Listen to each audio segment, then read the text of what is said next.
Buenos días, chicas. Vamos a ir comenzando el día de hoy.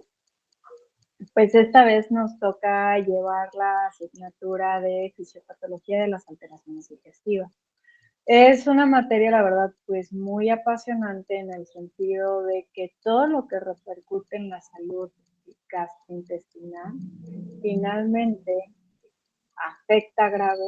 ¿Por qué? Porque pues, si el tubo digestivo es donde vamos a obtener los nutrientes que necesitamos, en una patología se puede traducir en algo muchísimo más grande. Entonces, probablemente recuerden estas diapositivas, no, la intención no es revisarlo de nueva cuenta, sino repasar algunos elementos clave, porque pues de este referente es donde partimos.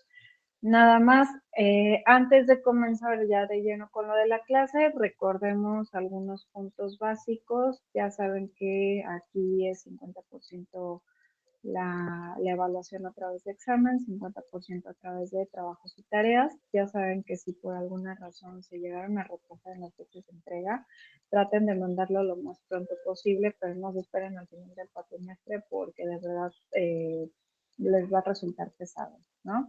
Y continuamos igual, las grabaciones se van a quedar en YouTube. Posteriormente les estaré compartiendo el link de la playlist de reproducción, asimismo el link del Classroom donde vamos a estar trabajando. Entonces, nada más, bienvenidos a cuatrimestre, espero que sea lo más relajadito posible y pues saquemos el mayor beneficio, ¿no? Entonces, a manera de breve recordatorio, insisto, no vamos a revisar todo, no tendría como mucho sentido, más bien estudienlo o repásenlo si es necesario. Nada más me gustaría retomar esta parte de que el aparato digestivo es uno de los más extensos y que, como muchos otros, ¿no?, cumple con funciones primordiales. Sobre todo recuerden que podemos apreciarlo con este modelo de funcionamiento de 3 pasos, es decir, ingesta, digestión y utilización. Porque entonces, si yo me baso de esto, pues mi valoración nutricional va a ser completa, es decir, encuentro alguna alteración, evalúo cómo es la ingesta, pregunto cómo es la parte de la digestión y evalúo cómo es la utilización. O sea, puedo detectar en dónde tiene la falla, si es en la ingesta, en la digestión o en el uso. Y dentro de los diagnósticos nutricionales frecuentes o posibles relacionados con la digestión, pues sabemos que podemos hablar una alteración de la función digestiva. De hecho, aquí hablaremos de muchísimas enfermedades digestivas, o bien una alteración del balance de la ingesta de nutrientes, que bueno, ahí finalmente no depende tanto como de la situación fisiológica del organismo. También podemos hablar de una alteración de la utilización de los nutrientes, por ejemplo, cuando hablamos de síndromes de intestinos irritables o de inflamación crónica, y también, por ejemplo, cuando hablamos de alergias, ¿no? Ahí se está alterando el cómo se usan los nutrientes. También podemos hablar de la alteración de biomarcadores nutricionales, una cantidad consumida de forma inadecuada o excesiva de líquidos, y si hablamos de una interacción de alimento-medicamento, tenganlo presente ahí, que pues repercute, ¿no?, en algunos casos. Y pues recordemos que la función del aparato digestivo es digerir los macro y micronutrientes, ¿no?, absorberlos y también ser una barrera física e inmunitaria a los patógenos. Asimismo, pues dar toda la señalización bioquímica y reguladora del sistema nervioso. Recordemos que tenemos el famosísimo eje intestino-cerebro. Entonces, ya sería cuestión, no está de más, ¿no?, que repasen pues todas las generalidades del aparato digestivo, el funcionamiento, ¿no?, bueno, las partes que tiene, y que recordemos de las vellosidades intestinales, también es lo único que quiero rescatar y que es muy importante. Recordemos que son células de un recambio muy constante. Más o menos cada 3, 5 días se están cambiando, se están ciclando y son funcionales más o menos a partir del segundo, tercer hasta cuarto día de vida. Y que adicional son muy susceptibles a la falta de los nutrimentos. Y esto se los recuerdo porque, por ejemplo, la vía de ingesta de los alimentos, siempre la preferida va a ser por vía oral, porque de esta forma yo estoy estimulando las vellosidades, muy diferente de cuando hablamos de la nutrición parenteral, ¿de acuerdo? Eso es algo crítico, ¿no? Es algo que nunca debemos de pasar por alto. O sea, más allá si vienen estas cuestiones que de pronto vemos de nuevo, ¿no? De que tienes que comerte primero la proteína y la grasa antes de los carbohidratos, porque si no, no, o sea, tu vellosidad realmente eso no le interesa. O sea, tu vellosidad lo que quiere son los nutrientes. Ya el cómo los utiliza el organismo, punto y aparte.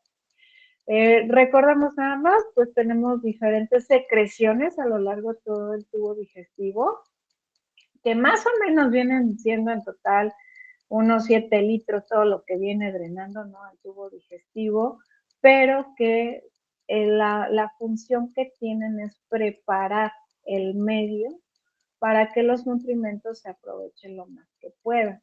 Igual, también de la parte de la secreción gástrica, recuerden que tenemos diferentes fases. Por ejemplo, desde la fase cefálica, si yo ahorita les digo, a ver, ¿qué hora es? Las 12:41, por ejemplo, ahorita les digo, oigan, ¿qué les parece si nos vamos no sé, a lo mejor vámonos vamos a hacer una carnita asada, miren, vamos a comprar diferentes cortes, unos los vamos a hacer marinados, o sea, ahorita ustedes que se están imaginando la carne, y a lo mejor vamos a hacer un guacamole con jitomate, cebolla, chilito, cilantro, le vamos a poner limoncito y aparte pues vamos a hacer unos tortillitas aquí de maíz a mano y aparte vamos a hacer una guarnición de nopalitos con cebolla, cilantro, o sea, a lo mejor ya se lo estén imaginando, ¿no? E incluso pueden llegar a estar salivando. Recordemos que la fase cefálica es muy importante. Y la saco a relucir porque de pronto también, cuando hablamos de patologías digestivas, el que esté bien establecida esta fase cefálica, que se esté preparando el estómago para recibir el alimento, pues es algo crucial, ¿no? Principalmente. La fase gástrica, pues bueno, en el sentido cuantitativo es la más importante porque es cuando se van a ejecutar diferentes componentes y tenemos la fase intestinal que normalmente inicia una vez que el alimento sale del estómago y se dirige hacia lo que es el intestino, ¿no? Ahora, antes de pasarme de aquí, nada más recuerden, la acidez del estómago es algo muy importante y lo saco a relucir para que hagan esta conjunción. Recuerden también que hay ciertos medicamentos que con un pH más ácido tienden a funcionar mejor y otros que por el contrario requieren que el pH estomacal no sea tan ácido. Recuerden que tenemos diferentes células que producen diferentes compuestos, ¿no? Pero gracias a ello es que preparan el alimento. Entonces, nada más para que igual no lo pasemos por alto, creo que esta parte quedó como muy bien comprendida. Si ahorita yo les hiciera la pregunta, esperaría que no contestaran mal. O sea, si yo les preguntara, ¿qué voy a absorber más rápido? ¿O qué va a aprovecharse más rápido? Los carbohidratos, la proteína o la grasa, pues que ustedes me dijeran, ¿no? Ah, bueno, pues sabemos que va por orden, ¿no? O si yo les dijeran, a ver, si les doy este plato de puro brócoli y este plato de papa, pues ¿cuál voy a aprovechar más rápido? Pues obviamente pues me dirían que el de papa, ¿no? Entonces ahí es bien importante. Recordemos igual la función pancreática, que es muy importante, no solo en el sentido endocrino, sino también en el sentido exócrino. La parte de la bilis es algo importante porque si yo excluyera la bilis del proceso digestivo, se iba a traducir en la deficiencia de vitaminas liposolubles, ¿sale? Y también recordemos que la bilis muchas veces se está reabsorbiendo, en el día porque pues muchas veces se va ciclando, ¿no? Y es importante la secreción biliar para que se vayan formando estas micelitas, ¿no? Me vayan emulsificando las grasas. También no se les vaya a pasar por ahí por alto, tenemos ácidos biliares primarios y ácidos biliares secundarios. Recuerden que los biliarios, perdón, secundarios son los que se producen en el colon, ¿no? Principalmente. Se me lengua la traba, ¿no? También, que no me gustaría que pasaran por alto, que los primeros 100 metros del intestino delgado son los más cruciales en el sentido de que se dan a la par procesos de digestión, secreción y absorción. ¿Vale? Es ahí donde se da todo el merequetengue, ¿no? Realmente hasta ustedes no alcanzan a ver todos los puntitos que tenemos aquí. Y también algo que no deben de pasar por alto, la velocidad de los movimientos intestinales, tanto del intestino delgado como del intestino grueso, ¿no? Tienen diferente velocidad. Por ejemplo, el intestino delgado más o menos se va moviendo a una velocidad de 1 centímetro por minuto, mientras que el intestino grueso se va moviendo a una velocidad de 5 centímetros por hora. Entonces, podemos tener individuos que la motilidad va muy bien y pues después de una comida, antes de pasar 24 horas, ya lo están evacuando, ¿no? O hay individuos que por el contrario les llega a tomar un poquito más de tiempo. El intestino grueso, pues aquí nada más me gustaría rescatar que se sintetiza a fracción de la vitamina K, pero que también aquí al estar presentes sobre todo diferentes microorganismos colonizadores, pues principalmente se forman ácidos grasos de cadena corto que son muy importantes, tienen una acción trófica en esos mismos microorganismos colonizadores, pero también para el intestino. ¿Y qué más? Déjenme ver. Bueno, ya saben que hay diferentes hormonas. La relación, ¿no?, que existe entre el sistema nervioso y el intestino, y que de hecho hay muchas neuronas a nivel intestinal, por esta razón se llama como el segundo cerebro. También pues tiene una circulación. Bueno, aquí ya es como recordar un poquito esta parte, ¿no? Entonces, nada más un pequeño recordatorio y pues ahora sí vamos a empezar de lleno con las primeras patologías. Me parece que van a llevar a la par lo que es la dietoterapia. Entonces, por esta razón me voy apurando para que cuando vean las patologías no quede ahí suelta. A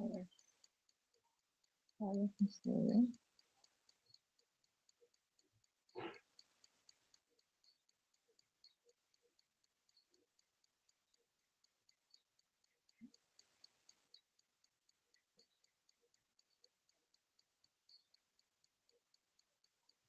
Entonces, ya adentrándonos un poquito en materia, el primer padecimiento que vamos a mencionar, pues, es la disfagia.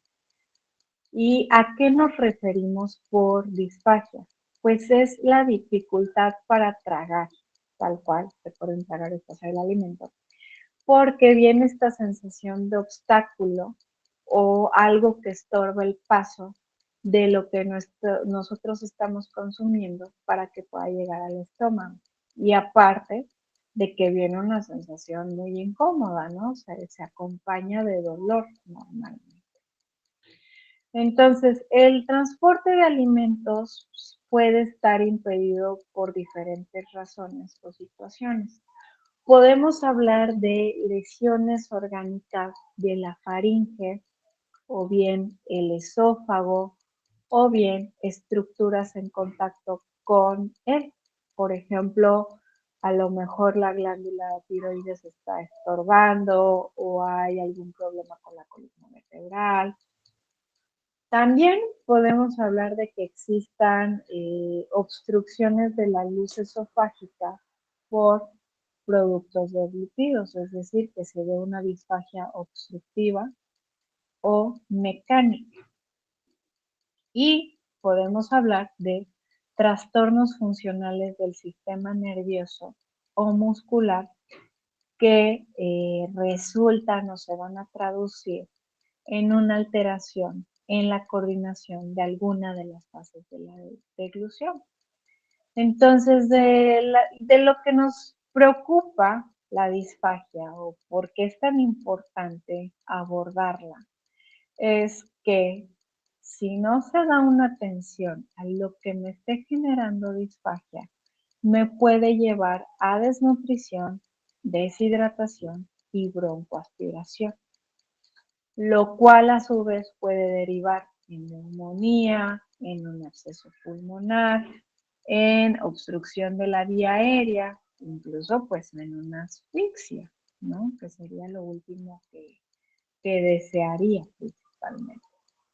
Pero poniéndolo en un contexto pues más probable, puedo tener un paciente adulto mayor, hay alguna causa de disfagia, disminuye su consumo de alimentos de forma deliberada y se traduce en desnutrición. Entonces, pues ahí el pronóstico no es muy favorecedor.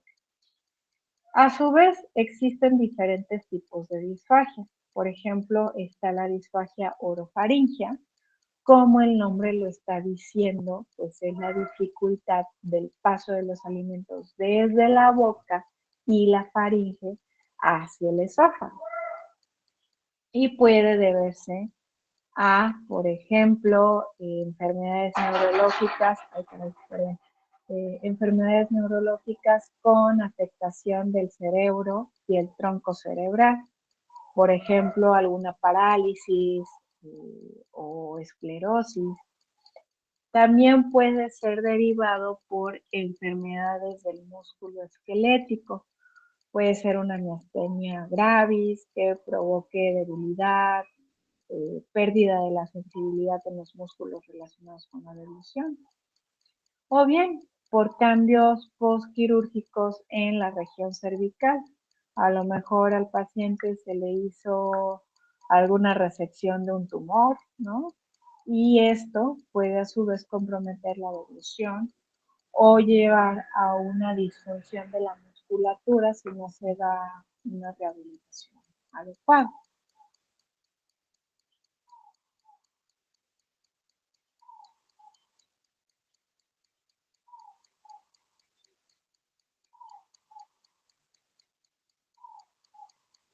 Perdón, ya.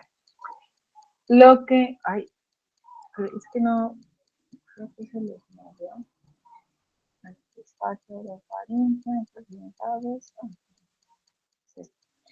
Entonces, dentro de lo que podemos mencionar en este tipo de disfagia es que los pacientes suelen ser incapaces de impulsar el bolo alimenticio desde la boca y la faringe hacia lo que es el estómago, porque perdieron fuerza propulsora de la faringe o porque hay una falta de tono o porque hay una falta de relajación del esfínter esofágico superior, o bien se perdió la sinergia motora faringoesofágica, perdón. Entonces, las contracciones no son ordenadas y pues resulta en la aspiración del material que se deglutió a la laringe y la tráquea, y pues obviamente viene el reflujo de la tos, o viene incluso un reflujo por la nasofaringe y sale por los orificios nasales, lo cual es bastante incómodo. Entonces, este tipo de disfagia tiene la característica de que se afecta principalmente la capacidad de deglutir o de pasar los líquidos.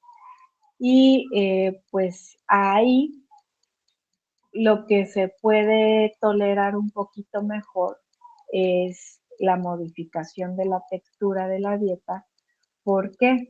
Porque en ese caso se puede dar una dieta pastosona, ¿no? Es mejor tolerar esa consistencia, además de trabajar con quien rehabilite la deglución para este tipo de pacientes.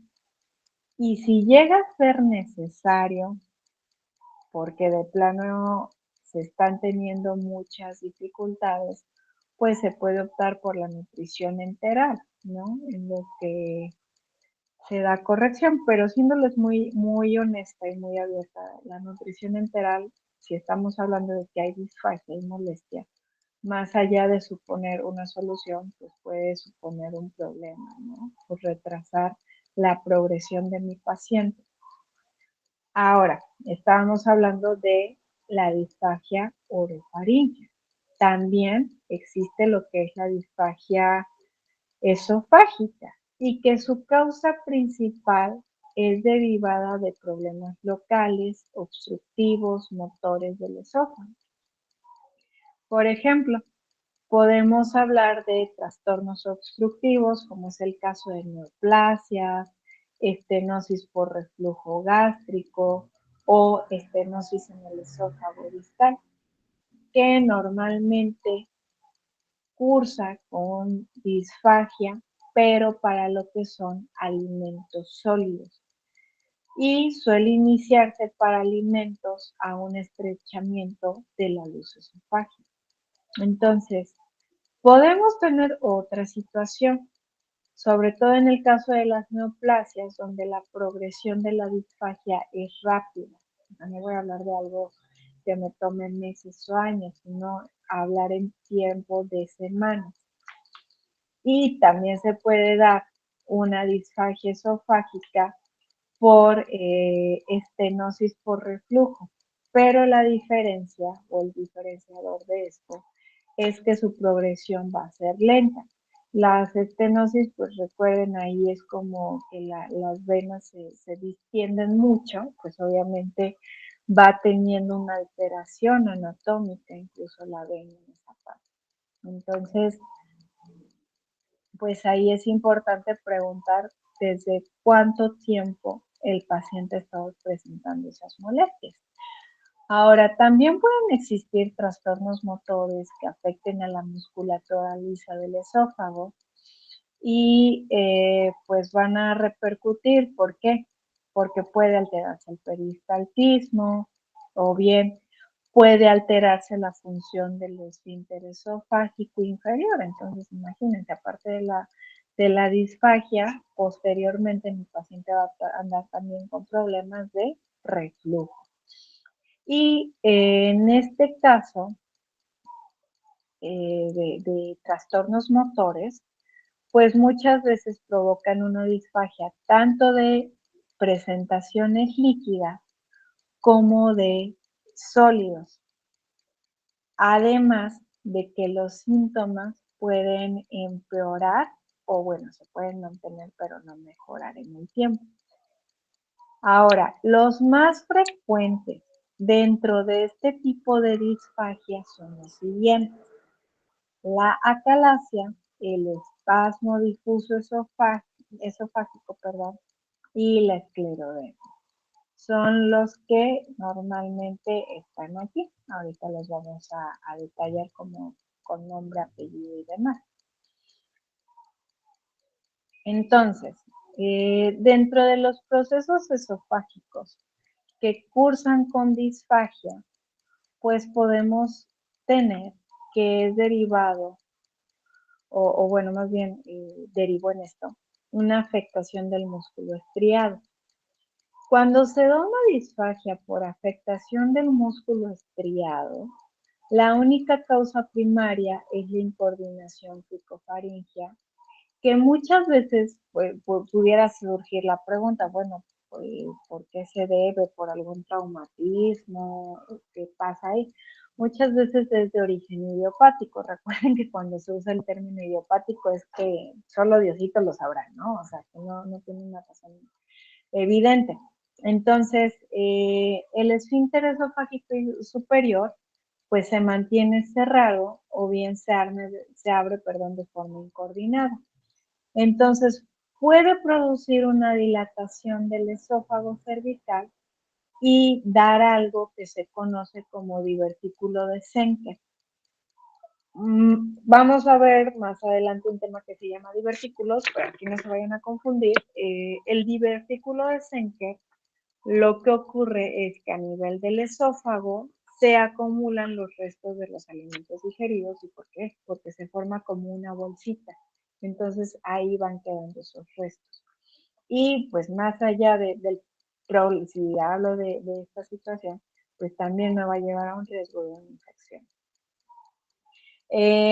También la aspiración, o sea, no aspirar del verbo aspirar, o sea, que pase ese contenido al árbol bronquial, puede causar un trastorno pulmonar crónico y pues muchas veces este tipo de problema de afectación del músculo estriado pues requiere sí o sí el tratamiento quirúrgico del esfínter para poder dar solución, porque de otra manera es difícil que progrese de forma exitosa. En cuanto a otro problema que podemos tener es la calasia.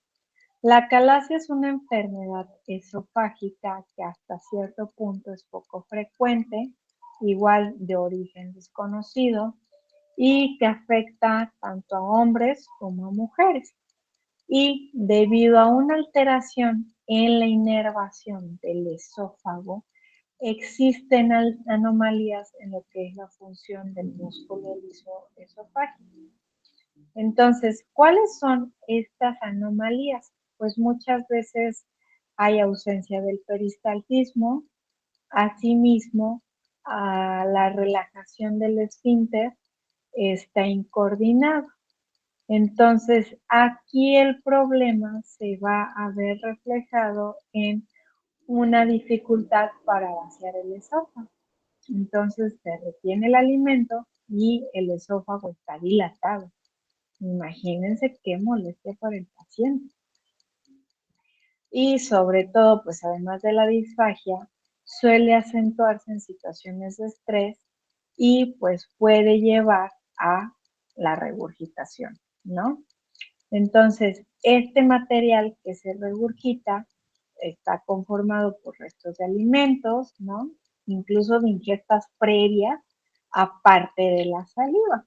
Por eso les decía muy al inicio, es importante que recordemos por ahí el repaso. Más o menos recuerden que llegamos a producir de litro a litro y medio de saliva por día. Entonces, imagínense ahorita que estamos hablando de este problema de la calasia, pues qué molesta. Ahora, en esta situación, pues no es que no nos sorprenda que hablemos de una pérdida de peso. ¿Por qué? Porque va a guardar una estrecha relación con la gravedad de la disfagia y pues sí es evidente, si el paciente está teniendo ese tipo de dificultades para comer, o sea, con esa gravedad, evidentemente evitará comer, ¿no? O sea, ¿quién va a querer pasar por eso?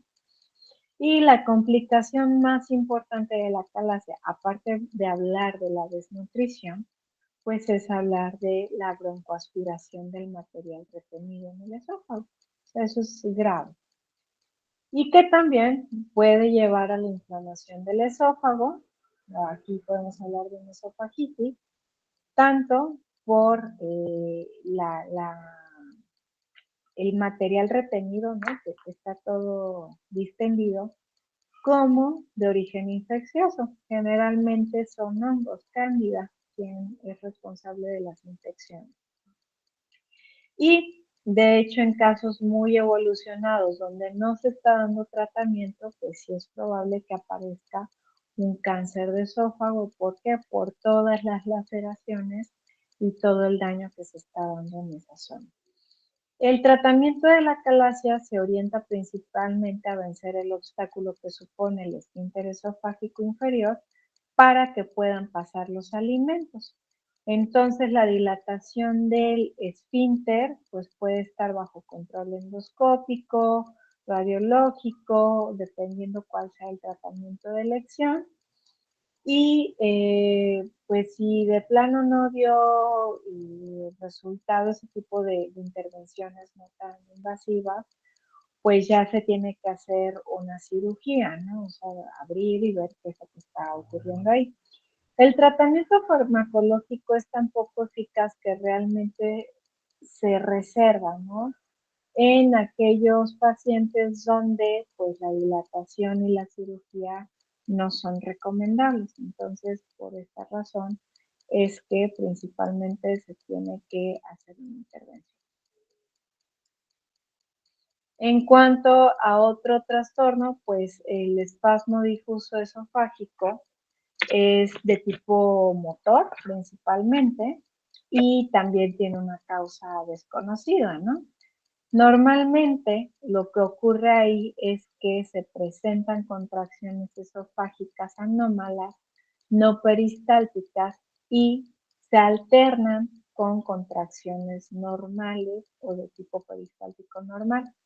Entonces, da disfagia, pues tanto para los alimentos sólidos como para los alimentos líquidos, además de las molestias del dolor. Y de hecho, todos los pacientes refieren dolor torácico, principalmente cuando va de la mano con el tiempo de la comida. Existe y es normal la variabilidad en la aparición y en la intensidad de los síntomas, ¿no? Incluso de unos días, en un mismo paciente, de un día a otro, por esta situación que les estoy mencionando, que se van alternando las contracciones anómalas con las peristálticas. Entonces, es usual que los pacientes cursen con esta molestia cuando consumen alimentos muy fríos o muy calientes, o bien están con una situación de muchísimo estrés que pues favorece que se den esas molestias, ¿no? Principalmente. Y no suele asociarse a retención esofágica, como lo veíamos en su momento con la calasia, ni a pérdida de peso o no tan considerable, ¿no? Realmente sí puede el paciente evitar comer para evitar las molestias, pero pues sí te da como un periodito de ventana para tratar de tener una ingesta. Y aquí el tratamiento se puede valer de fármacos como anticolinérgicos, sedantes, como la dilatación principalmente, ¿no? De hecho, son los tratamientos de elección. El tratamiento quirúrgico no es curativo. ¿Por qué? Porque como les había dicho, como es un trastorno motor, pues realmente, pues sí, te abren y te operan, pero pues eso no te está asegurando que vaya a funcionar la musculatura como normalmente, ¿no? Ahí es el único inconveniente que tiene principalmente. Y la esclerodermia es una enfermedad sistémica que afecta al tejido tipo colágeno. Entonces, aquí lo que va a producir es un tejido fibrótico, es decir, un tejido más duro. De hecho, aquí, pues, 2/3 de los afectados van a tener una alteración de la musculatura lisa esofágica, pues obviamente si se está haciendo fibrótico es más duro, las contracciones se van a ver alteradas, van a ser contracciones débiles. Entonces va a haber disfagia, pero también va a haber reflujo porque no está funcionando adecuadamente. Ahora, podemos hablar también de que exista la obstrucción de la luz del esófago y que de hecho, pues la causa más común en la mayoría de los casos son los tumores. De hecho, el 95% de los tumores malignos esofágicos son carcinomas de células escamosas. Y en términos de neoplasias digestivas, pues representa el 5% de todas las neoplasias, imagínense, o sea, sí es un problema grave. Bueno, eso es más o menos la estadística que recuerdo, probablemente sea un poquito más. Ahora, el tema aquí con las obstrucciones de la luz del esófago derivado de tumores es que el pronóstico es negativo, ¿no? Porque a pesar del tratamiento que se llegue a dar, la tasa de supervivencia a los 5 años pues es inferior al 10%. y pues de hecho afecta más a los hombres que tienen más de 50 años, pero está acompañado con algunos factores del estilo de vida. Por ejemplo, el tabaco, alcohol, principalmente, pero una ingesta escueta de frutas, de verduras, de vitaminas A, C, las vitaminas del grupo B. Asimismo, va de la mano con tomar alimentos y bebidas muy, muy calientes y consumir alimentos que sean como muy irritantes, ¿no? Y también va de la mano si hay antecedentes de acalasia. Entonces, en el caso del cáncer de esófago, ojo aquí, el dato interesante es que la disfagia muchas veces es progresiva y va acompañada de la pérdida de peso, que recordemos que la pérdida de peso es un síntoma o bueno, es un indicador de un proceso canceroso. También puede haber odinofagia, es decir, dolor al tragar, puede haber hemorragia digestiva y pues detectar de pronto sangre, ¿no? En las heces. Por el nivel que les estoy mencionando, naturalmente la sangre sería digerida, entonces serían heces con un color muy oscuro, ¿no? Ahora, en cuanto al tratamiento, pues realmente depende de qué tan extenso es el tumor y pues muchas veces es hacer la combinación, ¿no? De tratamientos como la quimioterapia, la radioterapia, aparte de la extirpación quirúrgica del tumor para evitar que este vaya pues a progresar, de hecho. Y pues existe aquí un padecimiento, digámoslo de este modo, frecuente, es el leiomioma, perdón, que pues es un tumor benigno. Cursa con disfagia, esta disfagia muchas veces es de lenta progresión y una vez que se extirpa, la ventaja que tiene es que conduce a la curación total. Entonces aquí es la ventaja que tiene, ¿no? No es como tan grave la situación, pero pues depende. Ahora, en este punto, como se pueden dar cuenta ustedes, la disfagia se puede dar por diferentes razones y a diferentes niveles, orofaringio o a nivel de esófago, pero el que es un poquito más extenso en la complejidad y en las razones, pues es la disfagia esofágica, ¿no? Naturalmente. Y de aquí, de una vez les comento la tarea que se van a llevar ustedes el día de hoy. Va a ser hacer simplemente un cuadrito, ¿no?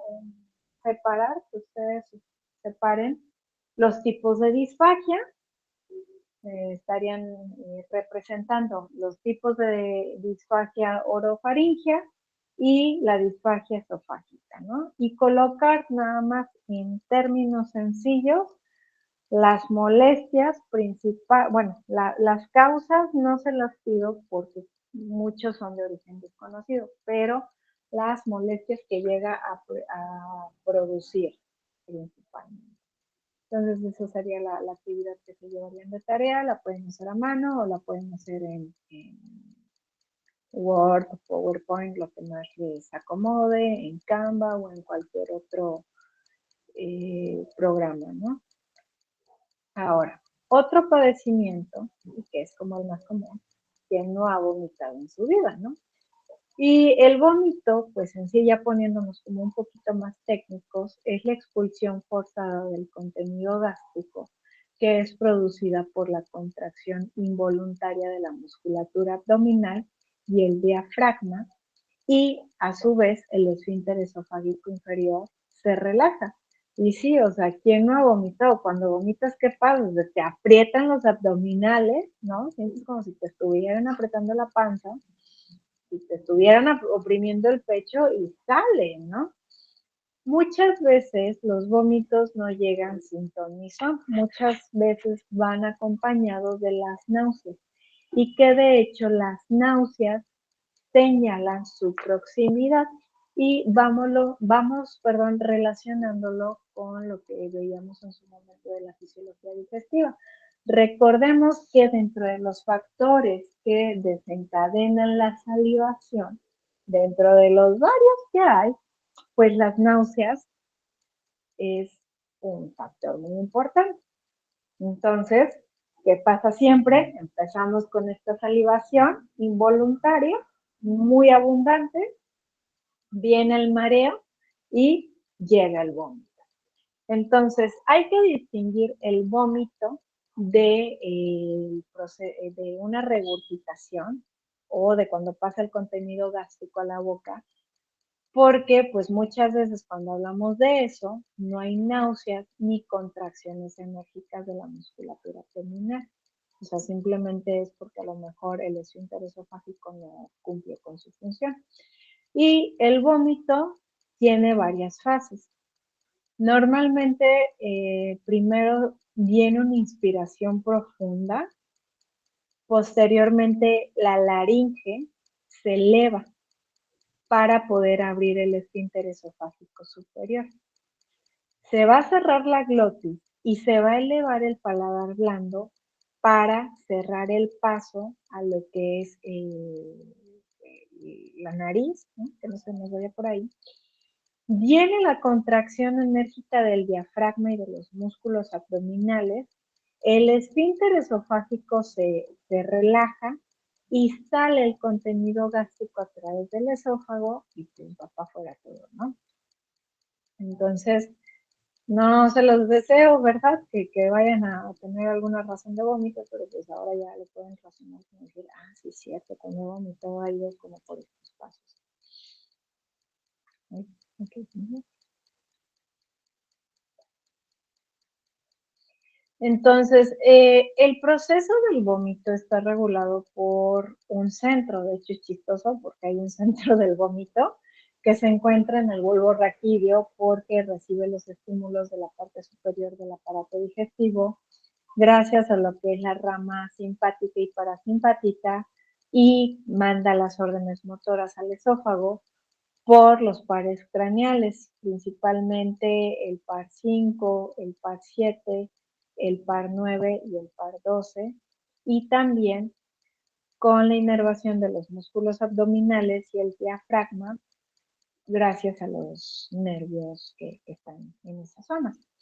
Entonces, la distensión o la irritación del estómago o bien del duodeno muchas veces son las razones principales para el estímulo del vómito. Y en las primeras fases de irritación o que hay una gran distensión gastrointestinal, viene un proceso de antiperistaltismo, que muchas veces puede empezar en una zona distal del aparato digestivo, por ejemplo, en lo que es el ilio. Y esa onda antiperistáltica viaja en un sentido retrógrado a una velocidad de 2 a 3 centímetros por segundo. Entonces, pasa del ilio, llega al duodeno y luego al estómago en cuestión de 3 a 5 minutos. Y al distenderse muchísimo estos segmentos, pues vienen los estímulos que condicionan el vómito. Entonces, quiero que lo reflexionemos y lo conjuntemos igual con otras materias que hemos estado teniendo. Por ejemplo, recordemos, y ahorita que tuvieron incluso parasitología y todo esto, pues muchas veces dónde se sitúan los parásitos, ¿no? Se instauran ahí y lo que generan es irritación en esa zona, ¿no? Entonces, pues aparte de que tienen sus mecanismos propios los microorganismos, pues también va por esta parte de distensión o irritación. Y por eso es que viene el vómito cuando tenemos una infección de cualquier microorganismo patógeno. Ahora, dentro de las causas de vómito, pues está la obstrucción del tubo digestivo, pueden ser neoplasias o por adherencias, úlceras, espasmos o bien por alguna parálisis del intestino. Y dependiendo el nivel donde se esté dando la obstrucción, pues variará el producto vomitado, ¿no? Pero muchas veces los vómitos se acompañan con pérdida de hidrogeniones que pueden causar una alcalosis. Y por ejemplo, si hablamos de una oclusión que se da a nivel del intestino delgado, el jugo intestinal, que es rico en bicarbonato, pues refluye hacia el estómago. Entonces, al llegar, neutraliza el ácido clorhídrico y los vómitos son neutros o básicos, pero son muy intensos. Entonces, es de estas veces que a todos nos ha llegado a pasar que vomitamos, sí, pero casi, casi como la película del exorcista, ¿no? Pero no irrita tanto. Ahora, en el caso de una obstrucción del colon, principalmente va a producir estreñimiento muy intenso y muy pocos vómitos. Y además de estas obstrucciones, pues también podemos hablar de otras enfermedades o de otros procesos, ¿no? Incluso no solo a nivel abdominal, sino a nivel intracraneal, metabólico o bien resultado de algún fármaco. Entonces pueden ser psicógenos autoinducidos, ¿no? Como puede ser en el caso de un trastorno de la conducta alimentaria. Puede ser por alteraciones intraabdominales, ya sea porque hay alguna obstrucción, alguna perforación. Puede ser resultado de un dolor agudo, ¿no? Que principalmente el componente es una respuesta del sistema nervioso. También puede ser resultado de un proceso intracraneal, o bien por agentes xenobióticos que finalmente el cuerpo lo que quiere hacer es eliminarlos, ¿no? También en algunas enfermedades metabólicas, por ejemplo, cuando la urea está elevada o en pacientes que tienen una cetoacidosis diabética, al tener muchos cuerpos cetónicos, igual el cuerpo precisa eliminarlos. Puede haber otras causas, los sabores, los olores desagradables, los viajes, los embarazos, ¿no? Incluso cuando vemos a alguien vomitar, ¿no? De pronto nos pueden dar ganas de vomitar y también nos vomitamos. Pero pues ya hablándolo como un poquito más aquí de forma más técnica, pues ahorita ya nos queda como más comprendido. Ahora, otro padecimiento que podemos mencionar en esta cuestión del estófago es el reflujo gastroesofágico. Y el reflujo gastroesofágico no es nada más ni nada menos que el paso del contenido gástrico al esófago en ausencia del vómito. Por eso les decía, hay que diferenciar una cosa de otra. Y pues resulta del fracaso de los mecanismos fisiológicos antirreflujo. Entonces, ¿aquí a qué me refiero?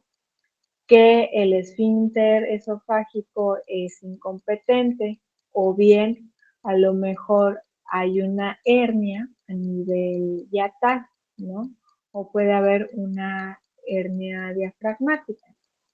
Dentro de la sintomatología característica del reflujo podemos mencionar la pirosis, es decir, esto que nos quema, ¿no?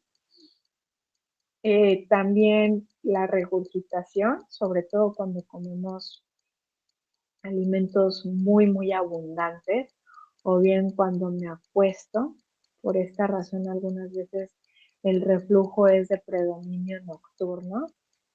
También me puede dar una disfagia, ¿por qué? Porque al estar regresando el contenido me irrita la mucosa, o bien puede dar desarrollo a una estenosis esofágica o ambas, o bien se puede acompañar de otros síntomas como es el caso de náuseas que puedan ir con o sin vómitos.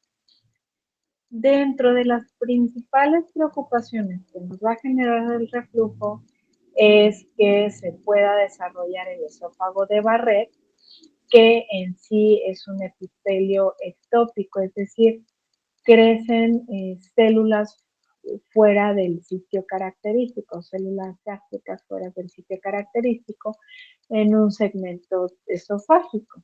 Entonces, pues principalmente el esófago de Barrett es como el antecedente de neoplasias, sobre todo unas 50 veces más riesgo tienen estos pacientes que tienen esófago de Barrett para lo que es el desarrollo de neoplasia. Y dentro del tratamiento, pues puede haber fármacos antiácidos, ¿no? O bien fármacos antisecretores, como es el caso de los inhibidores de la bomba de protones, y en algunos casos, por ejemplo, si es un reflujo secundario a una hernia hiatal, pues naturalmente la solución es la operación, ¿no?, de la hernia para evitar esta situación. El cáncer de cabeza y cuello, pues recibe este nombre los cánceres del tracto aerodigestivo superior, como es el caso de la cavidad oral. ¿Aquí a qué me refiero? A los labios, el interior de la boca, incluida la porción de la tela de la lengua, el techo de la boca y el suelo de la boca, la orofaringe, la laringe, el esófago. Y recuerden, la disfagia es un hecho distintivo del cáncer de cabeza y cuello y pues es resultado de esta obstrucción mecánica, además de que se da un deterioro sensitivo y una deglución dolorosa. Entonces, dentro de los agentes etiológicos del cáncer de cabeza y cuello, principalmente está el exceso de alcohol, el exceso de irritantes, aquí no se los coloqué, una disculpa, y el exceso de tabaco principalmente. Y dentro del tratamiento, ahí es que me quedaría media, porque la verdad, sí, no. Me voy a quedar a medias, entonces la verdad nos quedamos aquí, en esta parte de cáncer de cabeza y cuello, pero pues dentro del tratamiento sí es importante detectarlo de forma temprana. Ahora, reitero, se llevan de actividad a hacer el esquema de los tipos de disfagia, los nombres que tienen y los síntomas característicos. Antes de terminar el día de hoy, no sé si tengan alguna duda, chicos y chicas.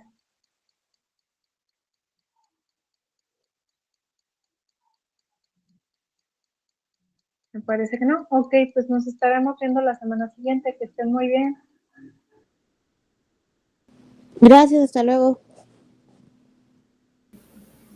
Gracias.